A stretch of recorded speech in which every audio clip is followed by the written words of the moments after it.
Y hoy vamos a dar dos clases, una que están muy relacionadas. Yo voy a hablar de la evaluación perioperatoria y Nico va a hablar más que nada de la vía aérea.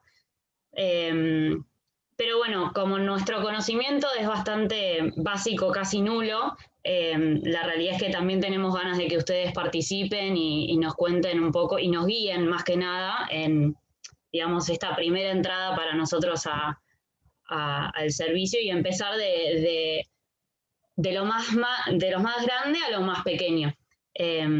Así que bueno, empiezo. El objetivo de esta clase es destacar cuál es la importancia de una buena evaluación perioperatoria, decir bien cómo es una evaluación bien completa, obviamente yendo a las cosas más grandes que no se nos pueden escapar, y hablando puntualmente, yo me voy a enfatizar en los antecedentes patológicos más frecuentes e importantes de los pacientes y los estudios complementarios que podemos hacer para evaluarlos más exhaustivamente. De nuevo, lo que tiene que ver con examen físico o vía aérea, que es lo más importante del examen físico, va a hablar Nico, así que yo me quedo en los antecedentes. ¿Qué es una evaluación perioperatoria? Es básicamente el primer encuentro que tiene un anestesiólogo con el paciente, en el cual va a evaluar y estudiar, digamos, cómo es, cuál va a ser el procedimiento que se le va a realizar al paciente y cuál es el riesgo que tiene ese paciente acorde a sus antecedentes personales, al examen físico y a estudios complementarios que se hayan pedido. Y la evaluación perioperatoria obviamente va a tomar una decisión, ya sea que se haga una cirugía o que no se haga una cirugía, o que se posponga hasta tener ciertos resultados. Entonces, los dos grandes pilares, por un lado es el riesgo del paciente acorde a la información personal que nosotros obtenemos, ya sea por la historia clínica, por la entrevista o por exámenes complementarios, y el procedimiento que tiene un riesgo en sí. No es lo mismo sacar un cáncer vasocelular que sacar medio colon. Obviamente el riesgo es completamente distinto. Y a partir de esos dos pilares, desarrollar un plan. ¿Por qué es importante realizarla correctamente? Principalmente porque va a reducir la morbilidad perioperatoria y va a mejorar francamente el desenlace que tenga ese paciente postoperatorio. Obviamente les da las herramientas al profesional para poder desarrollar el mejor plan para el paciente y también tener una entrevista con el paciente ayuda a que éste pueda preguntar respecto de qué es lo que le van a hacer y cómo se lo van a hacer, y esto genera tranquilidad y ayuda a tener una mejor comunicación y a que el paciente entre de la mejor manera posible al quirófano y responda de la mejor manera posible al proceso anestésico. Y por otro lado, que también es importante, es que va a mejorar la eficacia dentro del quirófano, porque si sabemos qué cirugía y con qué nos vamos a encontrar dentro del paciente, nos vamos a preparar mejor y vamos además a reducir costos porque no vamos a utilizar cosas que no necesitamos y vamos a utilizar las cosas que necesitamos para las personas que las necesitamos y se evitan las cancelaciones y retrasos de cirugías innecesarias, que el tiempo es oro, así que es importante también. Bien, ¿qué debe incluir una evaluación perioperatoria para que sea completa? Más o menos, digamos, la hoja que siempre usamos incluye todo lo más importante. Vamos desde la enfermedad actual y la intervención que se va a realizar, los antecedentes personales patológicos del paciente, cuál es la medicación actual que está tomando, si tiene alguna alergia, si existe la posibilidad de que la paciente esté embarazada. Una paciente embarazada, una no embarazada es completamente distinta. Los antecedentes quirúrgicos, antecedentes personales o familiares con problemas con la anestesia, los exámenes complementarios que se realizaron y los que pensamos que se pueden realizar, el examen físico, el riesgo cardiovascular. Y también las interconsultas que podemos hacer con otros servicios que nos van a ayudar a ahondar y a valorar mejor al paciente.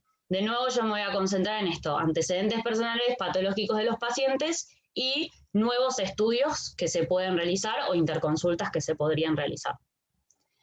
Y la idea es ir yendo sistema por sistema para que sea más ordenado y entendible. Acá me tengo que correr esto. Un segundo. Bien.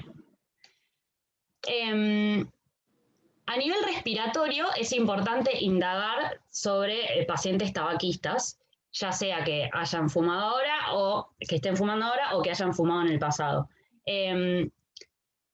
Se sugiere no olvidarse que es una oportunidad para incentivar el cese tabáquico, que a veces nos olvidamos porque quizás no somos profesionales que se van a dedicar al tratamiento, digamos, de un cese tabáquico, pero se ha corroborado que encontrarse con un médico que le diga a un paciente que es importante dejar de fumar aumenta la voluntariedad del paciente a querer dejar de fumar, y es importante aprovecharlo.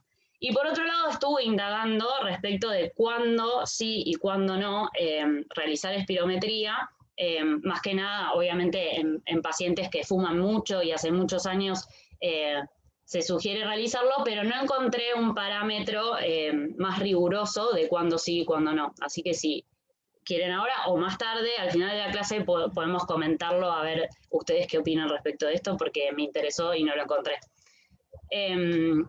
Con respecto al asma, es importante clasificarla y ver si el paciente ha tenido exacerbaciones o eventos agudos hace poco. Y se sugiere que aquellos que estén mal controlados o que hayan tenido un diagnóstico muy reciente, se les puede dar una tanda de 5 días de 40 miligramos diarios de metilprednisona oral antes de la cirugía, porque esto va a disminuir las sibilancias posteriores a la intubación y va a mejorar la evolución del paciente. Deben continuar con la medicación habitual, y aquellos que tengan una espirometría, aquellos que tengan pacientes deben realizarse, que tengan síntomas, deben realizarse una espirometría. Lo mismo sucede con pacientes EPOC.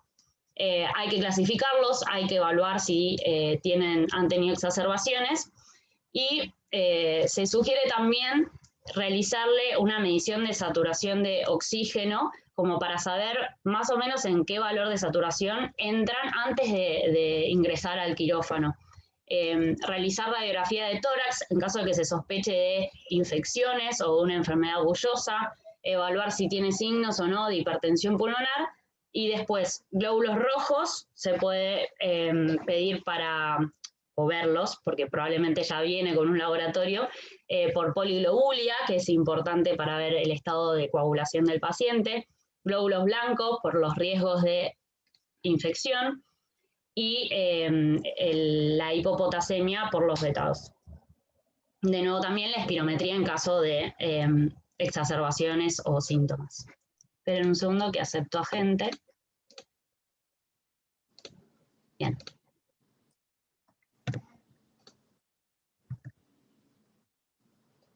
Con respecto al sistema cardiovascular, la realidad es que hay mucho para hablar, pero a nivel general lo importante es que el electrocardiograma está a la cabeza como análisis y como evaluación al paciente. Y el ecocardiograma también, en caso de querer saber mejor cómo está la fracción de eyección del paciente, cómo están los ventrículos, si hay alguna valvulopatía que todavía desconocemos, en fin. Pero según la patología también podemos pedir distintos estudios. Con respecto a la hipertensión, si es de larga data, se sugiere pedir creatinina para ver la función renal y el daño de órganos. Si tiene diuréticos, pedir electrolitos. Y ECA y ARA2 evaluar según el paciente, porque son fármacos que generan mucha hipotensión durante la cirugía o las intervenciones. Con respecto a la cardiopatía isquémica, hay que pensar en antecedentes del paciente o factores de riesgo, porque una intervención también genera riesgos de padecer un evento isquémico durante la cirugía. Valorar la hemoglobina para ver si está anémico, que puede ser un desencadenante de un infarto, y saber que siempre para intervenciones de riesgo moderado o alto hay que pedir un electrocardiograma. Uy, se me fue esto. Ahí. Vuelvo. Bien. Con respecto a la insuficiencia cardíaca, también hay que clasificarlos y estabilizar a los pacientes, pero de base saber que aquellos que estén en clase 3 y clase 4 de disnea, de la clasificación según la actividad física y el reposo, es decir, casos moderados y graves, hay que realizarles un ecocardiograma y es muy importante tener una evaluación del cardiólogo. Con respecto a soplos y valvulopatías, las indicaciones puntuales de ecocardiograma para soplos son los factores de riesgo para cardiopatía, la edad avanzada, cardiomegalias, si le hice un electrocardiograma y estuvo alterado, hacerle un ecocardio, si tiene otros ruidos anómalos o si tiene enfermedad pulmonar, indicar el ecocardio. Y en las arritmias me concentré más que nada en la FA, que tuvimos algunos pacientes que tenían, y importante saber que deben seguir con la medicación y que hay que chequear el RIN por el riesgo de embolia, y obviamente tiene que estar controlada y estabilizada la FA previo a entrar a una intervención.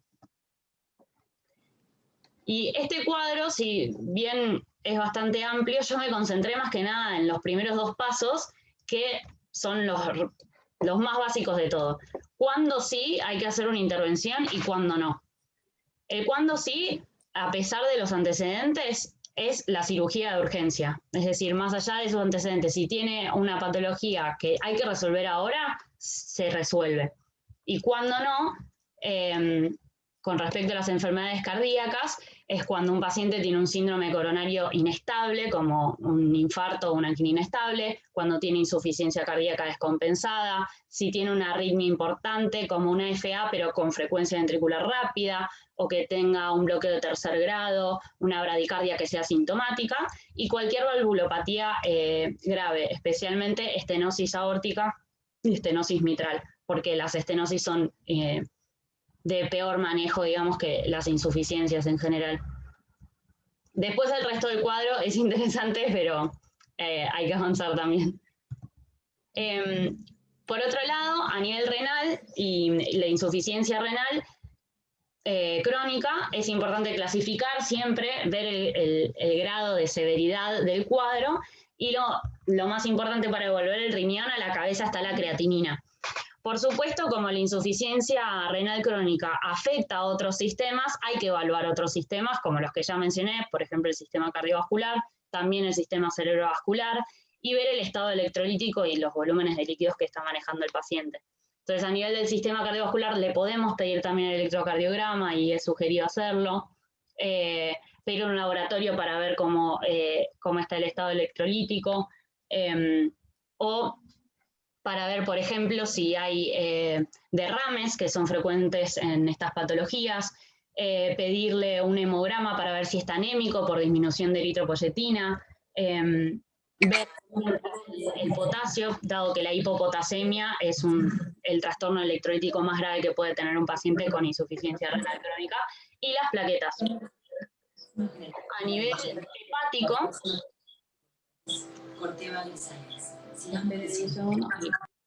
lo silencié por las dudas. Ahí, bien. A nivel hepático, obviamente las transaminasas y la evaluación de la función hepática está a la cabeza de este sistema, pero hay que tener en cuenta que en caso de hepatitis agudas hay que esperar la resolución del cuadro, o se sugiere esperar la resolución del cuadro, y con respecto a las coagulopatías, podemos pensar en déficit de vitamina K o en deficiencia de factores de coagulación o en trombocitopenia que estén siendo manifestadas por una alteración de la función hepática. Es importante saber que una enfermedad grave hepática, ya sea una hepatitis, una cirrosis, van a generar un aumento de la morbimortalidad perioperatoria, hay aumento de infecciones, puede generar insuficiencia hepática o aumento de sangrado justamente por los trastornos de la coagulación. Bien, a nivel endocrino metabólico, con respecto a la diabetes, hay que evaluar el daño de órgano blanco y control de la glucemia, puntualmente pedir un electro y creatinina y glucosa para ver que esté bien compensado, y en pacientes de larga y mala evolución se sugiere consultar con diabetología y evaluar los pulsos, evaluar el estado de la piel, la exploración sensitiva y los constantes vitales antes de entrar a hacer una intervención. Y con respecto a enfermedades de tiroides, pueden ser leves, moderadas o graves. Las leves o moderadas son mínimamente importantes en el periodo perioperatorio, pero las graves es necesario estabilizarlas y pedir un perfil tiroideo antes de entrar a una cirugía, porque son de muy difícil manejo. Con respecto al sistema hematológico, a nivel muy grande, un hemograma obviamente va a ser el mejor para evaluar una anemia, y las transfusiones casi siempre se van a realizar si un paciente tiene menos de 6 gramos de decilitro de hemoglobina, y casi nunca se van a realizar si tienen más de 10 gramos. Ahora, en el intervalo del medio de 6 a 10 va a depender de si el paciente vemos que ha evolucionado en su anemia, a lo largo del tiempo va subiendo, si está recuperando antes de una transfusión por tratamientos de enfermedades secundarias que estén generando esta anemia, como mencioné antes, y también de la intervención que se le va a realizar. Así que hay que evaluar en ese intervalo.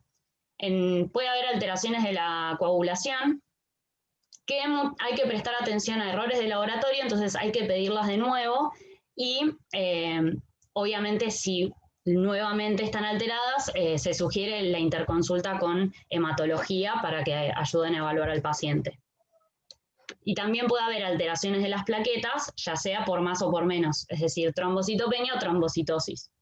También, de nuevo, a nivel general, la trombocitopenia es segura si hay más de 100.000 trombocitos, plaquetas, para la anestesia neuroaxial.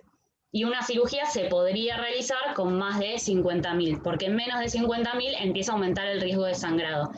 Pero siempre hay que evaluarlo con hematología porque los criterios todavía no son así tan rigurosos.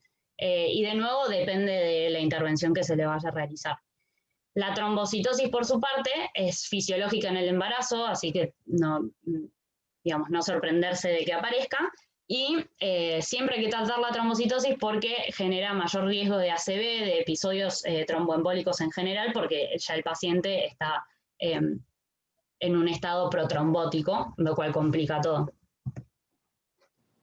A nivel neurológico, con respecto a la ACV, se sugiere un intervalo de 1 a 3 meses, pero todavía está en estudio. Hay algunos que tiran más hacia 3, hay algunos que tiran más hacia menos, hay otros que evalúan según la intervención si se realiza o no, todavía sigue en estudio. Pero por ahora el rango es más o menos de 1 a 3 meses. Y habría que preguntar también qué tipo de ACV ha tenido y hace cuánto, y si está con anticoagulantes, como para saberlo con anticipación, para tomar las medidas necesarias con respecto a la suspensión de los anticoagulantes. Con respecto a las convulsiones, hay que evaluar la causa. Hoy, por ejemplo, pasó que había un paciente que había tenido una ACV y tenía tratamiento para convulsiones. Y cuando estaba con el doctor O'Donnell.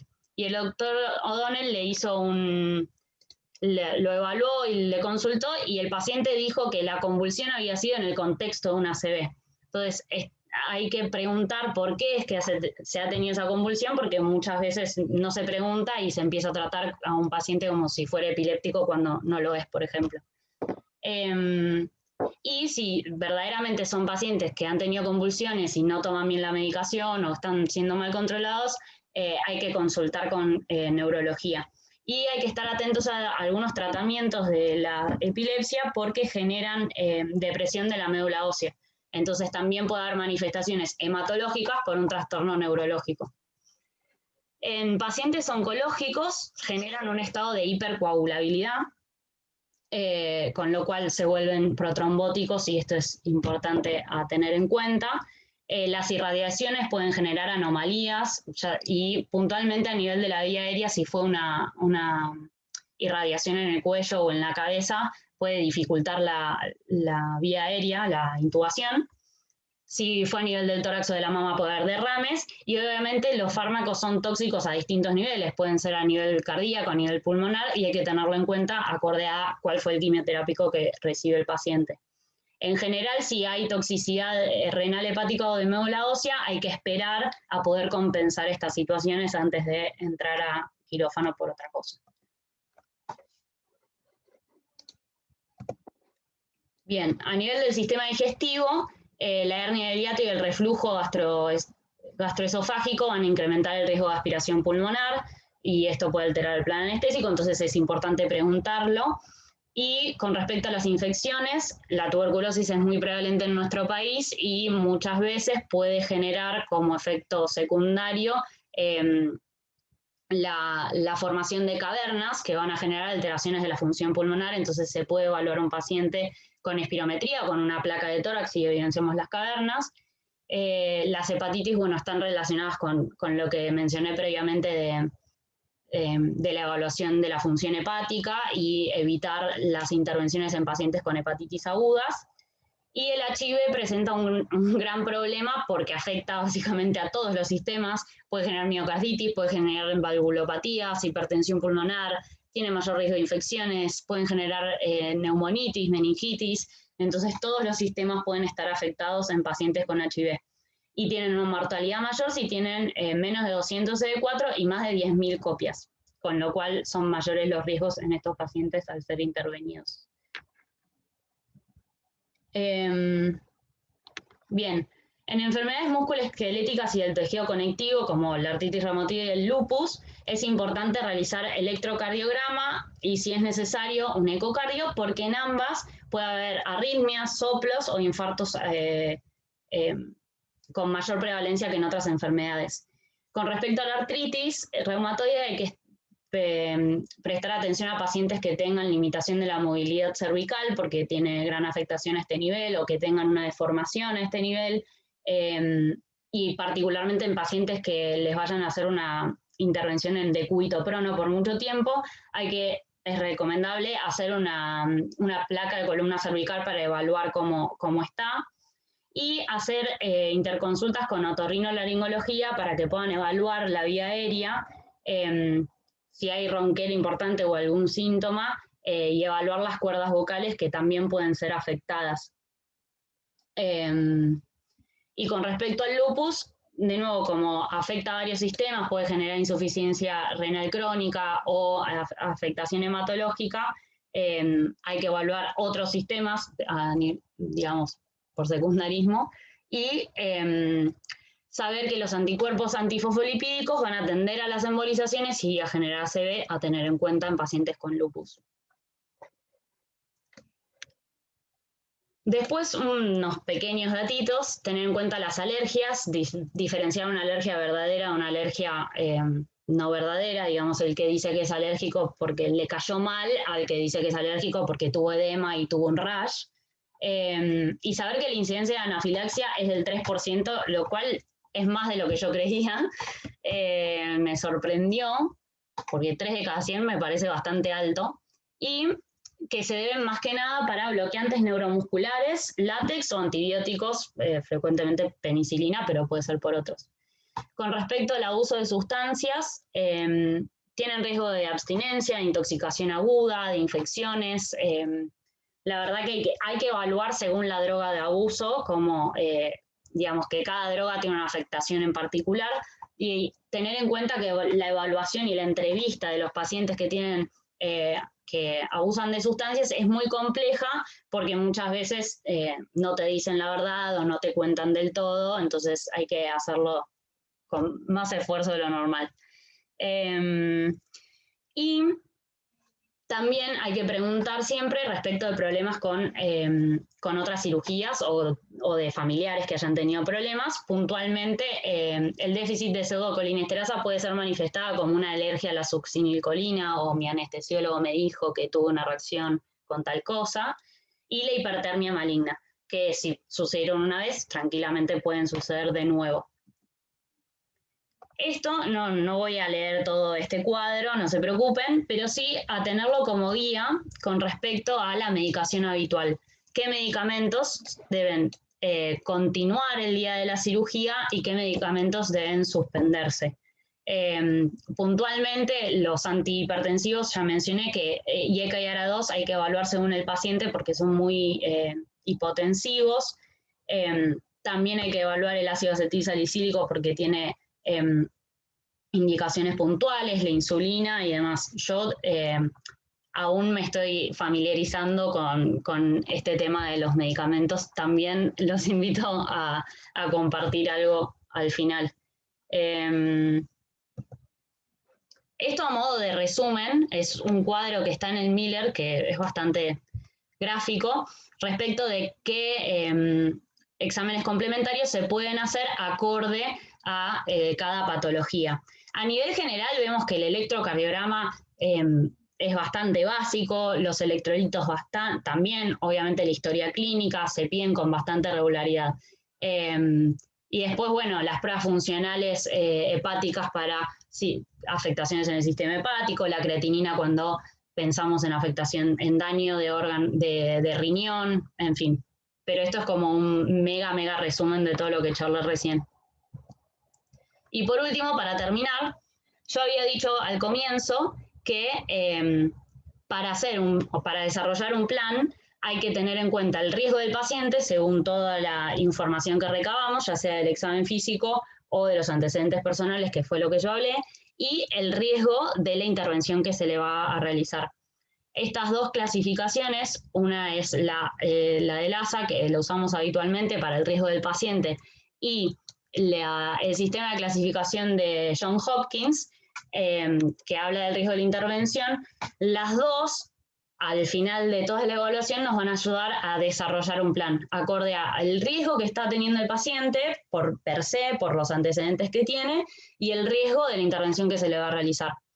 Y a partir de estas dos cosas poder evaluar, primero, si se le va a realizar la cirugía o no, y segundo, en caso de realizarse, digamos, qué medidas vamos a tomar para realizarla de la mejor manera posible. Y así terminé. Gracias. Muy buena, ¿eh? Muy bueno. Muy bien. La verdad, muy claro. Muy bien, Rosario.